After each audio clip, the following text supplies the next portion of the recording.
Good afternoon, Camren Bicondova. Welcome on VH Berries.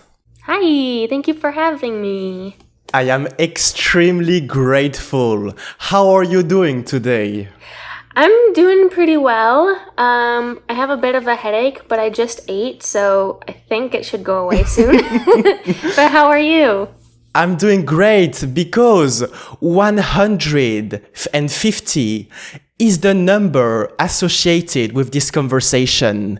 And it also might be the speed, 150 miles per hour, that you are going to reach probably with the Puma Catwoman limited edition shoes that you got 2 days ago from Lori. Yes, and there was a bit of a mishap too. Puma themselves ended up sending me a pair, so now I have 2 pairs, so maybe I can go double the speed with 2 different pairs of shoes. Can you tell us a little bit more about these extraordinary stories? Yeah, I met my good friend Lori through the show Gotham that I was on, and she was my first stunt woman. Then she had an accident on a different set that prevented her from being my stunt woman ever again, but we became really close, where I consider her a sister, and she found out that Puma has a collaboration with Batman, or I don't even know exactly what it is, I just know that it's a Catwoman edition shoe. And so she texted me the other day and she was like, "Sis, you have to have it. I'm gonna email them." And Lori, the best way that I can describe her is she is a woman of faith and a big dreamer. And sometimes I just kind of go along with her dreams. But I really didn't think that she would get a response from Puma, but she did. And they ended up sending me a pair of shoes. And I'm just like, the craziest things happen to this woman in the best and worst ways. And in this case, she helped me get blessed with a contact from Puma and some new shoes. So I'm excited to wear them. Absolutely. And Camren Bicondova, being, as you just mentioned, a big dreamer also means to make a great footstep. And this is perfect because we're always staying in the shoes vocabulary. It's a blessing, and I guess it's a blessing and a curse to being a creative person, or even in some cases an entrepreneurial person. Like you, for example, you are on your 150th episode of a podcast, and it takes so much effort to schedule and buy equipment and then edit and all of that. And it's a blessing and a curse to be in that position, because every little step creates progress and leads you closer to your goal or your dream. But then it can get exhausting, because it's like, dang, how many steps do I have to take to reach this goal, or to get to that place where you want to be? So it's a blessing and a curse to be a dreamer, for sure. Absolutely. There are always those two sides of that coin, and Right. shoes is an art as well as the Bicondova gallery. Yes, that's definitely something in progress. I don't want to share the name of it yet, just because it's still so deep into development that I'm not exactly sure when it will launch. But it will be an online gallery that will essentially, it's a way for me to kind of touch on all of the things that are important to me, like art and expression and philanthropy.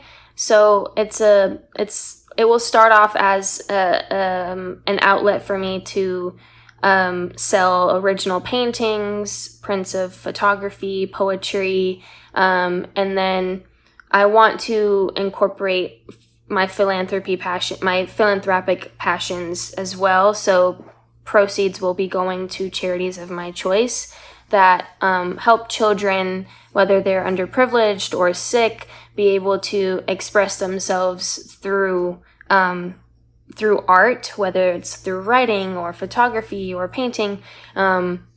So it'll be a gallery that people can come and either make direct purchases of pieces that I've created, or help other children that, they might not know, be able to benefit from the arts like I have benefited from them. So hopefully it's projected to launch in August of this year, but it's still deeply in development. So that's something that I'm really excited about.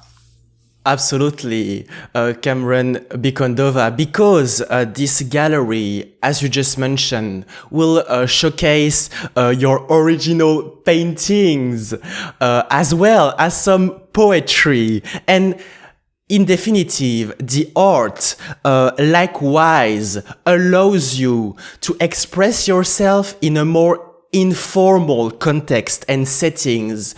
And I can make a direct parallel to the beginning of your journey as a military brat, which is in a more formal settings.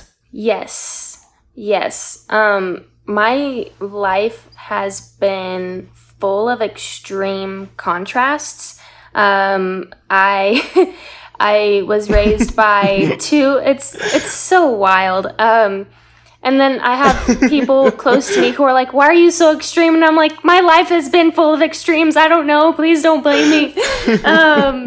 But yeah, I was raised by two military people, both in the Navy, and was, very strict household.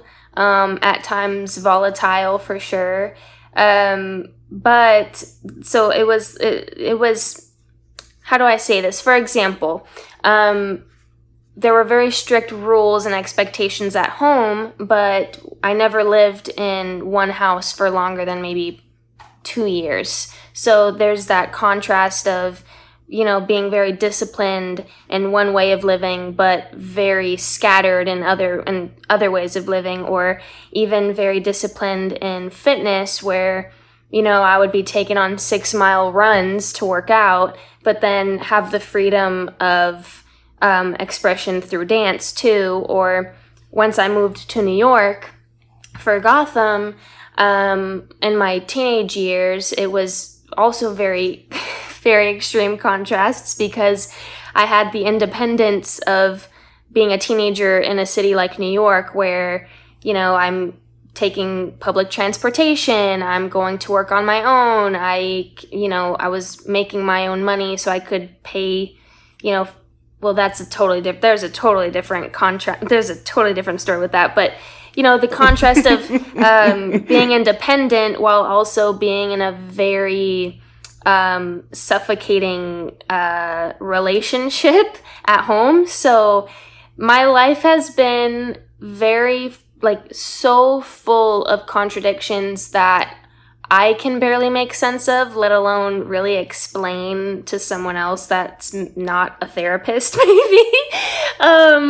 But that has given me, the opportunity to seek expression through art forms like dance, like acting, and like writing and poetry and photography. With dance, I can use my body and express my emotions without having to use words. And with acting, I can tap into emotions that I wouldn't otherwise really tap into by using words.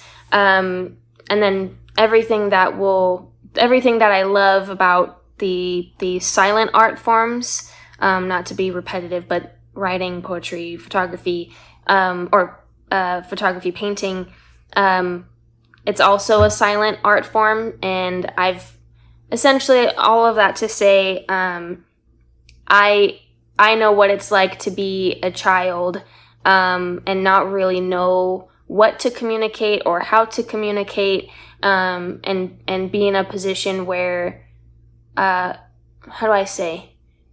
I know what it's like to be a child who only really knows how to communicate through art. So essentially, I want to start to use my platform to give other children that opportunity that might not be able to, whether it's because of health issues or toxic living situations, toxic relationships, maybe financially it's not affordable. So that's really what drove my idea for opening the gallery, is yes, to express myself and be able to sell my pieces, but mainly to create a place that I can give back in a way that I know how, if that makes sense.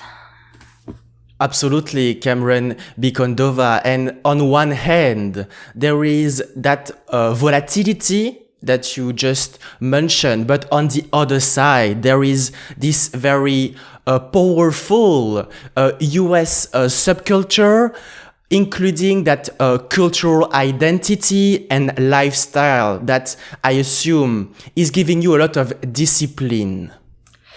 Yes.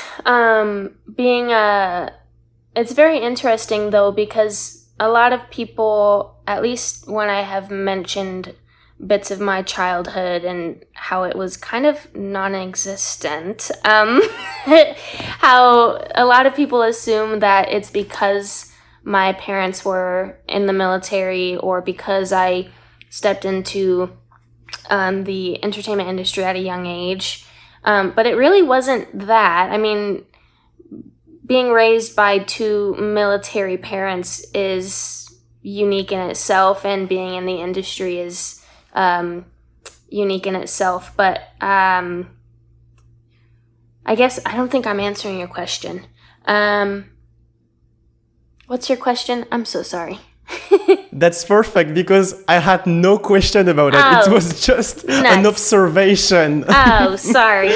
Sorry. Then yes, that's a very, very good observation. In definitive, Camren Bicondova, your comfort zone was the HNC, Hawaii, New York, California. I'm only saying the name of the states because inside those states, you moved on multiple places. For example, in California, there is Los Angeles, but also San Diego. Yeah, I joke because I've always joked that I've always been a bit of a gypsy, because like I said earlier, I never lived in one apartment for longer than 2 years, maybe until I moved to New York. But even then, I was in that one apartment for 3 years. So it was only like 1 year difference. So I've never, I was born in San Diego. And then I was raised there until right after my 10th birthday. I turned 10 in May, and then in August we moved to Kaneohe, which is on Oahu, Hawaii. And then about 2 years after that, I decided to pursue my professional dance career and decided to start going back and forth between Hawaii and LA. So that was around the time I was 11 or 12 years old. And then by the time I was 12 years old, we were back in LA for my professional dance career. And then 2 years after that, after auditioning and training and acting, was when I found out I needed to move to New York. So that happened when I was 14. And then was in New York for 5 years, and then moved back to San Diego, and then now I'm back in LA. Yeah, it has been a ride. It has been a ride. It has been a long ride, Camren Bicondova. But secretly, maybe HNCG G for Gotham City. Yeah, HNC. I like that. I like your abbreviation, Victor. HNCG. Yeah, Gotham. I'm so thankful. Oh my gosh. Yeah, that was, yeah. And not many, what blows my mind even still to this day, which it blew my mind then and it blows my mind now, was that, I was the seventh woman or young woman at the time, but seventh person to play Selena Kyle in history. But I was the first to play her at that age. And I don't know, it's just so wild to me. Even like 3 years later, 3 years after it stopped airing, I'll walk down the street. Like the other day, I was walking to a Starbucks, and there was a woman who she recognized me, and it was the weirdest. I don't know. It's just so wild to me that people still occasionally know who I am. Yeah, I don't know. I don't know if I'll ever get used to it. And broadly speaking, Camren Bicondova, to travel, you obviously need to have a very great and solid suitcase. That suitcase that you can put in the Batmobile. Yes, always need a solid suitcase. I would love to discuss about these experiences playing that legendary character that is called Selena Kyle. Can you tell us about how it all began before you were auditioning? How was the environment around you? Oh, like when I was auditioning? How it got all started? Yeah, so I was living in LA. I was dancing not as often as I was before, but I was still dancing, still training and acting. And I was a freshman in high school. It was my first year back in public school after being homeschooled through online for some years. And I was going on audition after audition after audition, and there were no bites. I mean, no bites at all. And I was starting to get very discouraged, and I also knew the pressure that my family was on, paying 2 rents off of 1 income. And when I was professionally dancing and actually working, I was pretty much the breadwinner of the family, or at least definitely the one.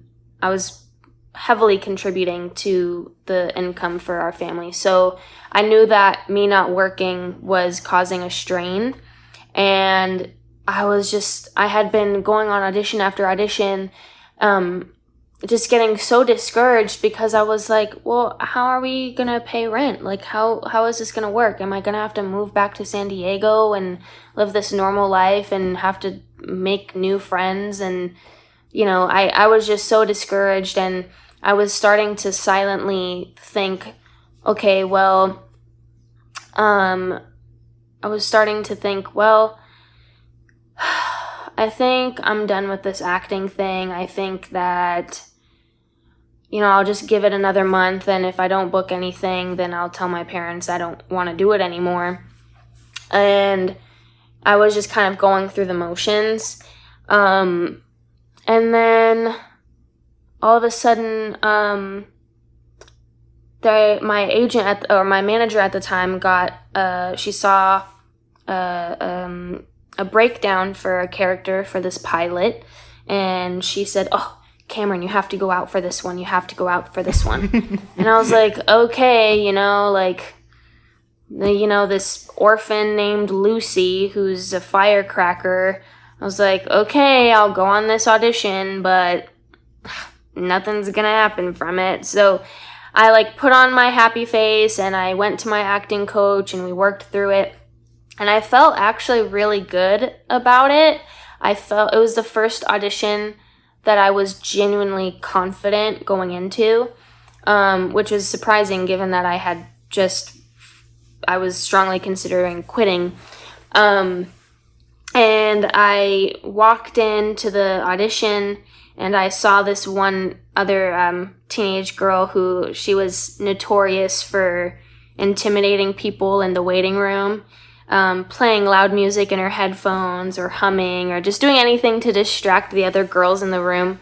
And I remember recognizing her and thinking, I got this. And I don't even know if she ended up, I don't know if she's still acting, but anyway, I went into the audition, I killed it, and then they, I did. I killed it, and they asked me back for a callback, but this time they said don't wear the bomber jacket, because I wore my favorite bomber jacket ever, and so they said the second time they wanted to see my physique, so the second time I went in, I didn't wear a bomber jacket, and then after that, I didn't hear anything, and I was just going to school every day just wondering, okay, are you kidding me? Like, if I don't get this is ridiculous. Like, I'm really quitting now because I know I killed that audition, and if I don't get it, like, I'm really quitting.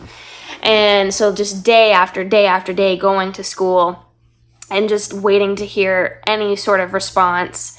And then finally I found out that I got a producer session, which, you know, when you get a producer session, you are just not even a full step closer. You're like just a toe squeeze closer to getting the job. And I was like, okay, I got a producer session. I have a week to prepare. And the only change that they asked of was that I prepare a set of cat movements. And they said it wasn't mandatory, but, you know, if you want a job, you'll do it. And so I spent the entire week leading up to it, just perfecting the lines, but watching. I had a cat at the time. His name was Mr. G, and he was my best friend. And I would stalk him, and when he was napping, I'd clap, and I'd see how he would jump. I'd watch him run. I'd watch him walk. I'd play with him more, and I watched videos of literal cats fighting on YouTube. I watched videos of Cats the Musical, and I created, I was able to use my dance background to choreograph a piece where essentially the concept that I came up with was that I was a cat hunting a bird, and then I created a set of cat movements, and then I filmed it. I actually found the video. I've been trying to figure out if I should post it or not, but I went to my neighbor's apartment. She had a roof, and she had these big AC units, and I asked her if I could have access to her rooftop so that I could film this audition, basically. And so in the video, I'm jumping to and from these big AC units and then onto the floor, and I'm doing all these crazy things. And then when it was time to actually go into the producer session, it was on the Warner Brothers lot in a screening area, and obviously they didn't have an AC unit in the theater because, obviously. So I asked them if I could have a chair, and they're like, a chair? You need a chair? And I said, yeah. And so I jumped off of the chair and then I sat on it for the audition. And it was just Danny Cannon and then Bruno Heller and then the casting director. They were all in there. And I just remember leaving feeling just so sure that I got it. And then I still had to wait like 2 weeks before I heard anything. And then I found out that I got the job after school one day. My parent picked me up, drove me to my manager's house, and they wouldn't tell me anything. They just basically were mute and just put me in my then manager's office. And then someone called I still to this day don't know who it was on the phone. I don't know if it was my then agent or if it was someone like, I have no idea who told me this, but they were like, they literally answered the phone and all they said was, meow. And I was like, what? And here I am, like, I don't know that I'm auditioning for Catwoman. I'm so naive. I don't know. I just think I'm auditioning for Lucy, and I happen to have to choreograph cat movements. And they were like, are you ready? Like, you're playing Catwoman. I said, what? So, yeah, and there were some details that I left out just because I was already super detailed about it, but yeah, that was the auditioning process and how I found out that I got it. So it was pretty insane. And then within, I think, a week or so, I was already in New York filming the pilot. So it was a really long waiting process, but a really quick turnaround. It was a very quick turnaround. And Camren Bicondova, there is obviously a very ironic fact, which is that right now you have a cat. So I don't have a cat. So the profile photo, it's a funny story. That cat is just a cat that I bonded with on a trip that I took to a family friend's ranch. And we stayed in their guest house while they were doing construction. And the story is that the previous owners of the home had a cat, and then they moved, and even though they brought the cat with them, the cat refused to leave the house, so they moved like miles and miles away, but the cat walked, however the distance, he walked back to the house and just refuses to leave. So the cat that's on my profile photo, or that is my profile photo, is just a cat that I befriended on a trip. It's not mine. I wish he was mine, but he's not mine.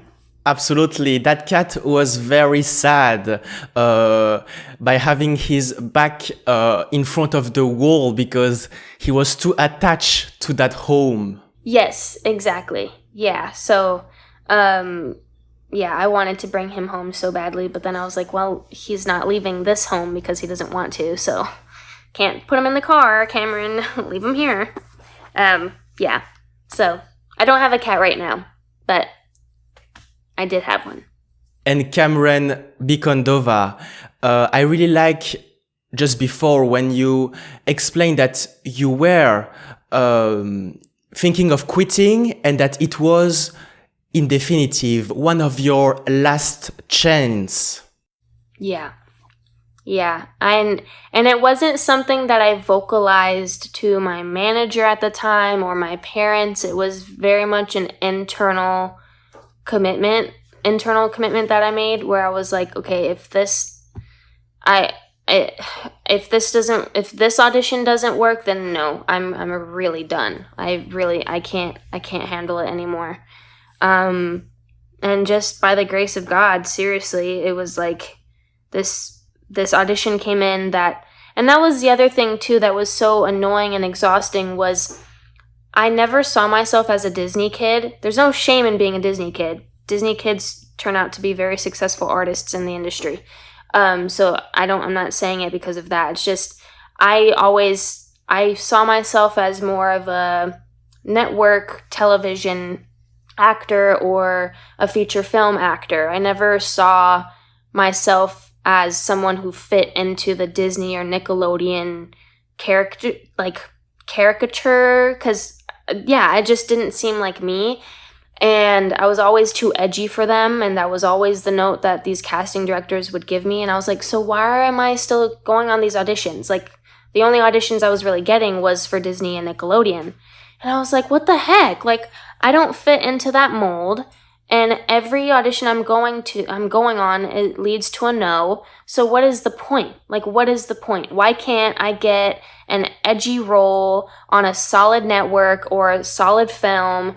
Like, why, what the heck? And that's part of what was so annoying was like, not only am I getting rejected, but I'm getting rejected for things that I don't even want to do. So what really is the point here? And that's really what led to me wanting to quit, was how exhausting it was for roles that I wasn't even really excited about. They would really just be a paycheck. And so when the breakdown came in for Selena, which I only knew to be Lucy, it was like, oh, it was kind of it was like a light at the end of the tunnel, where it was finally an audition for a role that I knew I could fit in, and I knew I could kill, and I knew I could, I had a really solid chance at.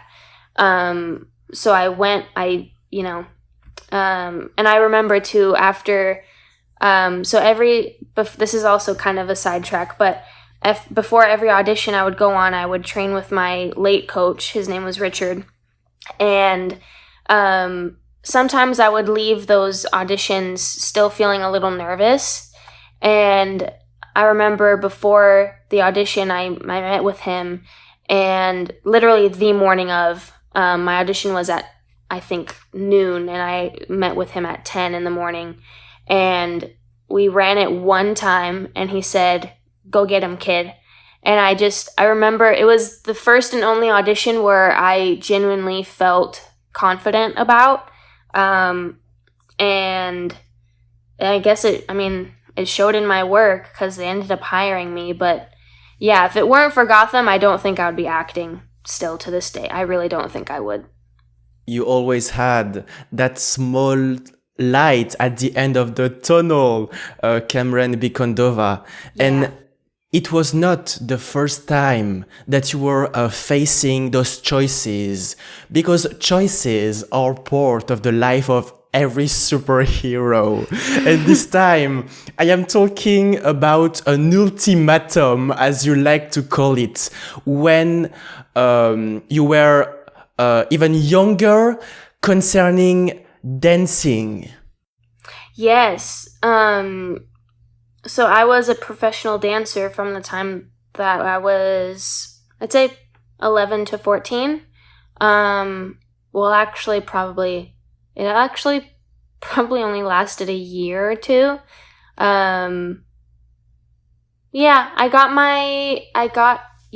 From like 10 and a half to 13.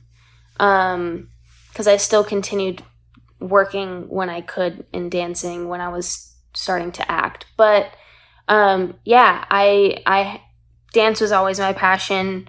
The only real goal that I had for later in my life was to go on tour with an artist. I ended up not being able to achieve that dream, but I only ever saw myself as a dancer. And when it was time for me to take acting more seriously, everyone in the industry told me that I needed to,